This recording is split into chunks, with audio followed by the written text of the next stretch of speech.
Masechet Baba Kama, résumé du Daf Lamed Tet. Un taureau qui a encore né le taureau d'un enfant ou d'un Cheresh, Shoté, Katan, un sourd-muet ou un fou ou un enfant, il est chayav.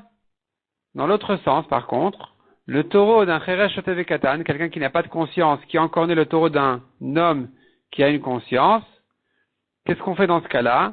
La Mishnah dit, le Bedin va nommer ici, d'abord la Mishnah dit il est patour.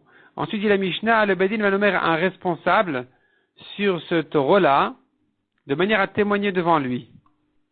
De manière à témoigner devant lui, la Gemara va expliquer comment ça se fait. Qu'est-ce qu'on va gagner à témoigner devant ce responsable-là contre ce taureau-là.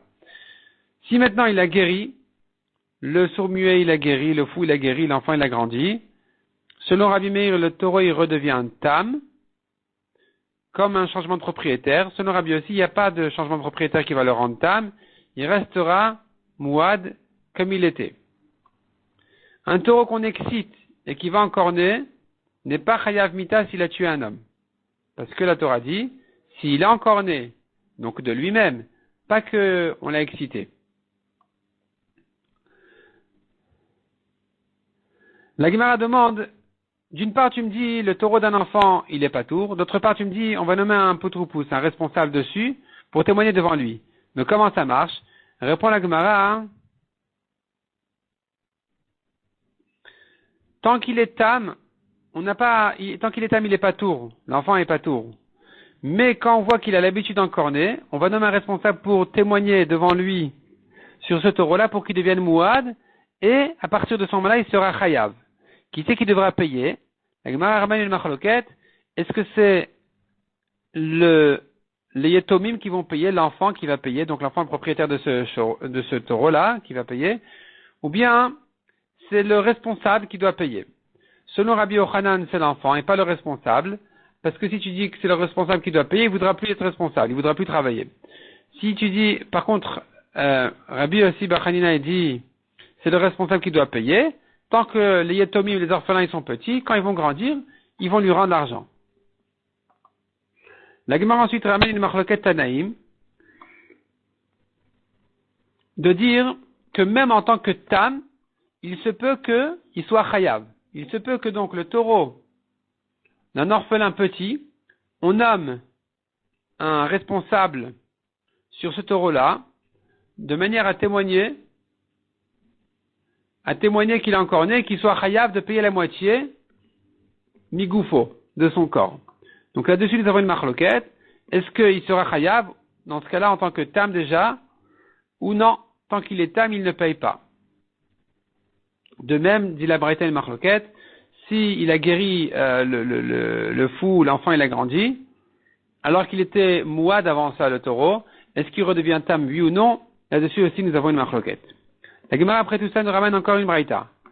On voit dans la Braïta le taureau d'un Cheresh Shoté Katan, donc d'un sourd-muet ou d'un fou, d'un enfant, qui est encore né. Rabbi Yaakov dit, il paye la moitié. Rabbi Yaakov dit, il paye la moitié. Et nous avons plus tard une autre braïta aussi qui répète, Rabbi Yehuda dit les chayav, et Rabbi Yaakov dit il paye la moitié. Comment comprendre Rabbi Yaakov dit les chayav, la moitié, Rabbi Yehuda dit les chayav? Alors la Gemara propose une première explication, c'est de dire il n'y a pas de marloquette entre eux. Rabbi Yehuda dit les chayav, et Rabbi Yaakov explique qu'il est chayav de la moitié. Et de quel cas il s'agit? Alors la Gemara donne toute une explication.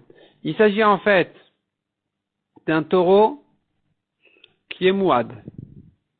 Et Rabbi Yaakov est d'accord avec Rabbi Yehuda sur deux halachot que Rabbi Yehuda a dit. Premièrement, Rabbi Yehuda a dit sache qu'un mouad, quand il paye tout, il paye la moitié en tant que tam et l'autre moitié en tant que mouad. Et Rabbi Yaakov est d'accord avec une deuxième halacha de Rabbi Yehuda de dire un mouad doit être gardé légèrement, alors qu'un tam, il faut bien le garder. Sur le côté tam, tant qu'il n'a pas été gardé bien, il est chayav. Mais sur le côté mouad, la deuxième moitié qu'il doit ajouter, à partir du moment où il était gardé légèrement, il est déjà patour. Donc il s'agira ici d'un cas où il a été gardé, ce mouad-là, il était gardé légèrement. Et donc on dira qu'en tant que mouad, il est patour sur la deuxième moitié. Il ne lui reste plus que la première moitié à payer. Et donc justement, Rabbi Yaakov est d'accord avec Rabbi Yehuda de dire que cette moitié-là, il doit payer. Et même en tant que Yetomim, en tant qu'enfant, il doit payer cette moitié-là parce que on va nommer un responsable même pour le faire payer sur cette moitié-là. Deuxième manière de comprendre la Braïta, c'est de dire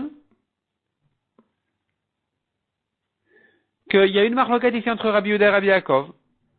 Ils sont 8 en marloquette. Ils sont en marloquette sur un point et ils sont d'accord sur un deuxième point.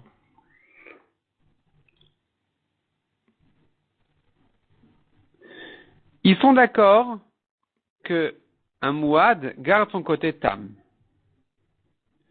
Ils sont en marloquette. Est-ce que on va rendre chayav les yetomim sur le tam, oui ou non? Selon Rabbi Yehuda, il paye tout, parce que dans le mouad, il doit payer et la moitié tam et la moitié mouad. Rabbi Yaakov, il dit non.